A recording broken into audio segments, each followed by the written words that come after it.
So ayun guys, magandang araw sa inyong lahat. Ayun, may upload na naman si Chris na sa YouTube at hindi ko pa napanood guys, pero dito inisto ko ang kanyang FB account at ayun, kinilig na naman ang lahat kasi nagpost si Chris na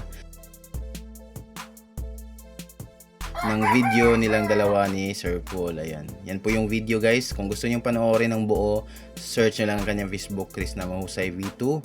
Ayan, may caption ito na napanis na sa draft ko. Kumbaga, matagal na pala itong video at ngayon lang niya naisipang mag-upload. At ayun, basa tayo sa comment kasi maraming kinilig dito ng mga Chris Pao fans, no? Sino ba namang hindi kikiligin? Medyo ilang araw na din yung issue na yon. At ngayon, nag-post na naman ulit si Chris na ng video yung dalawa nila ng kanyang lang. May nag-comment po, Pugong Biyahero, i-mention pa niya yung pangalan ni Sir Paul or yung page si Sir Paul na Pugong Biyahero. Yan, Pugong Biyahero, miss na daw ka. At nag-reply dito si Chris na guys, nakita ko kanina, ba't nawala? Ayun. May nag-reply sa comment siya, nagpakipot pa po. Mauba, sobrang tawa ni Chris na, no? Dito sa mga nag-comment ng ito. At ito naman, kinakabahan na naman ako sa interview ni JR kay Sir Paul. Hindi pa in-upload ni JR. Hay nako, sana hindi tungkol about sa Chris Pao. Baka nakakasad naman ang sasabihin ni Sir Paul. I hope good vibes lang about sa interview niya kay Sir Paul kasi may sakit ako sa puso eh. Huwag dagdagan yung sakit. Ayun. Kinabahan si ma'am, no? Ayun talaga yung delikado din talaga kapag solid ka. Talagang dinamdam mo yung mga iniidolo mo, sinusubaybayan mo. Tapos ayun, halimbawa dito kay ma'am may sakit sa puso. So ano lang talaga guys, watch moderately, no? Wag masyadong damdamin yung mga hindi natin alam di totoo pala talagang stressery lang yon, di ba? Halimbawa lang guys ha.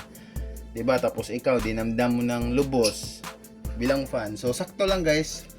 Wag masyadong magpadala. Kumbaga enjoy lang sa pagpanood. Para nang sa ganoon, hindi kung may sakit kayo tulad dito ni ma'am is hindi mapiktuhan or hindi lumubha, no? Ayun kay Ma'am, hala na miss yata ni Chris na yung lang niya kaya post niya ulit. Ayun, na-replyan naman ito ni Chris na isang emoji na wag kang maingay. Tapos yung isang emoji is nakatawan emoji. Ayun, may nag-reply naman dito na di maiwasan na ma-miss ni Chris na si Sir Paul kasi sobrang sweet nila noon. Chris, palangga sana mabalik yung dati. Grabe ang saya na nabigay ninyo sa mga fans. Pero nang mawala, hindi din biro ang sakit na nararamdaman ko sa oras kong iniyakan. Napamahal na sila sa akin. I love you Chris and Sir Paul. Madami talagang napaiyak doon sa Chris Mau, doon sa nangyari sa kanila. Ako din, ang last ng pag-iyak ko ay vlog ni JR sa first day nila sa Siargao dahil nakikita sa mata ni Pugong Biyahero na malungkot at hindi naintindihan kung bakit ako naiyak. Bigla dahil siguro na feel ko na need ni Pugong ng time to recharge dahil sa mga stressful na pangyayari sa nakaraang linggo kaya nagbigla ang pumunta sila ng Siargao na mga high school friends niya. Ayun, kumbaga ang sa ganun makarecover dun sa mga nangyari, di ba? Tama naman itong isang comment nito. Wag na masad kasi sure po yan nag-uusap din ang dalawa kasi ang dalawa kasi hindi yan lakas ng loob na magpo si Poploy ng ganyan, di ba? Tama naman, nag-uusap yan guys. Kahit ikaw naman sa lugar ni Chris na, di ba? Pagkatapos ng nangyari, kung hindi kayo okay, wala ka talagang lakas ng loob para mag-post ng mga video niyo. So ayun, okay na talaga siguro sila, nag-uusap na yan. Pero ayun nga, may mga bagay pang dapat ayusin. Hanggang post na lang ba ito? Dalawin na kasi, iba na panahon ngayon. Kung wala siya time, pasyalan ka, ikaw na lang mag-effort. Ayun. Kumbaga, busy kasi si Sir Paul, nakafocus na sa pagcha-charity. Ayun, yung sinabi ni ma'am dito, kung walang time si Sir Paul sa pagbisita kay Chris na, so ayun, pwede naman, iba na, totoo, iba na talaga yung panahon ngayon. Pwede naman. Hindi na bago sa panahon ngayon yan, no? Yung babae na si Chris na lang yung pupunta kay Sir Paul, no? Siya na lang yung mag-effort. Wag na lang babalik dahil Chris na may mga ahas doon, okay na yan. Magsarili ka na lang mag-charity. Isa po talaga. Totoo, legit din to guys kasi okay naman siguro halimbawa magkabalikan sila as jowa talaga.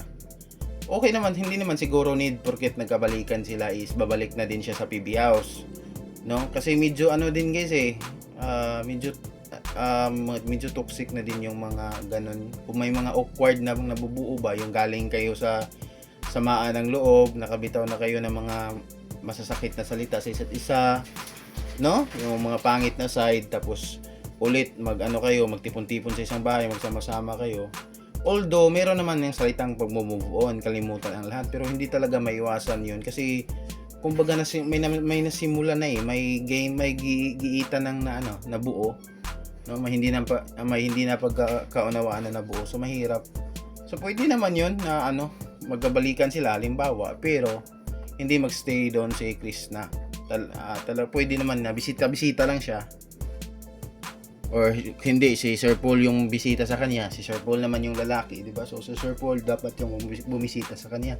Or halimbawa, si Sir Paul is bumisita sa bahay nila ni Krishna, tapos after magbisita ni Sir Paul, kung gusto niyang ipasyal si Krishna, so ayun, dalhin niya sa PB House, mga ganun lang. Tapos mga ilang araw or ihatid niya din, mga ganun lang. Baka guys, ikaw lang inihintay doon, malapit na May 14, sana umuwi ka na, mahal ka niya. Sa totoo lang, anong pizza ngayon? 12. So ayun no, malapit na pala yung mansari nila Sir Paul. So halos 1 month na yung nangyari nung Crispaw. Hindi din sila nakapagmansari nung last dahil dun sa nangyari. So sana guys, baka dahil pinost ito ni Chris na, baka okay na sila. Baka may mansari na tayong abangan, di ba? Baka isa itong clue. Ma-surprise na lang tayo guys sa susunod na araw, no? Maganda na yan kay Sir Paul, talaga siya, safety na siya dyan kaysa mapunta pa siya sa iba. Kaya now 14, dapat may celebration na kayo. Yung second and third mansari nyo, sabay nyo na, ayun. Doon sa kapakanan ng Chris pa, halimbawa magkabalikan sila, okay naman. Pero doon sa kung usapang pagcha-charity, kaya doon bisa aking obserbasyon sa hapon sa mga pagcha-charity niya, kaya ni Chris na guys, kahit wala si Sir Paul, sobrang galing niya, smooth, parang hindi mo mahalata na first time yung pagcha-charity niya. Malaki talaga yung potential ba. Sending love, miss na talaga ang langlang, konting tiis na lang si Miss Krishna. Pag uwi ni Sir Paul, wala ng pride ha, galit kami sa iyo. Ayun, pag uwi siguro ni Sir Paul sa galing Siargao, siguro doon na guys, hindi natin alam, di ba, doon na sila magkaayos. Kumbaga naka-relax na yung pag-iisip ni Sir Paul, nakabakasyon na sa Siargao. So na-refresh na. So pagbalik niya, ayun, game na ulit yung Crispaw, 'di ba? Di natin alam. Mag-move on na sana ako. Naka-cancel ko na lang muna. Marami din yung dito, guys. Katulad ni Ma'am na pa-move on na sana, pero ayun, dahil sa ginawa ni Chris na itong pag-post ng video nila ng kanyang lang. Kahit ako naman, no, sino ba namang hindi makaisip ay cancel na lang yung pag-move on dahil sila ba naman laging nagpo-post ng mga ng may malisya sa ating fans. So ayun, balik na naman ulit na umaasa na magkaayos sila. Chris na halos lahat na sa vlog ni Lang Mo Pugong Biyahero sa last mission nila sa bundok ay nasa isipan pa rin niya dahil palagi niyang binimigkas ang iyong paboritong tawag mo sa kanya na Lang at naalala din niya ang pagbigay mo ng flowers sa kanya. Mga lola mo, kinilig na naman. Hahaha, idiwaw day Chris, aasa pa kami. May pag-asa pa ba? Opo, hanggang pareho pa silang single, may pag-asa pa tayo. Yun talaga yung tama. Kasi kapag may take na yung isa, mahirap na yun. Pero yung pareho pa silang single, pwede pa, di ba? Oo, pwede pa, aasa kahit 10% na lang. Kakapit pa rin tayo sa 10%. May pag-asa habang buhay pa. Okay, aasa pa. Hanggat nagpo-post pa sila ng throwback, aasa pa tayo sis. Hanggat si Pugong Biyahero ang profile pic ni Chris, na aasa pa tayo. Wow. So ayun. Hanggat may binibigay silang mga clue sa atin na magkaroon pa sila ng magkabalikan pa sila, so aasa pa rin tayo, no? Kapag hindi na yung mga bagay na halimbawa yung profile ni Chris na or yung wallpaper is iniba na, kumbaga hindi na din siya nagpost ng mga larawan ni Sir Paul, at kumbaga ma-feel natin na totally na niyang kinalimutan si Sir Paul sa buhay niya, doon na tayo mag-move on.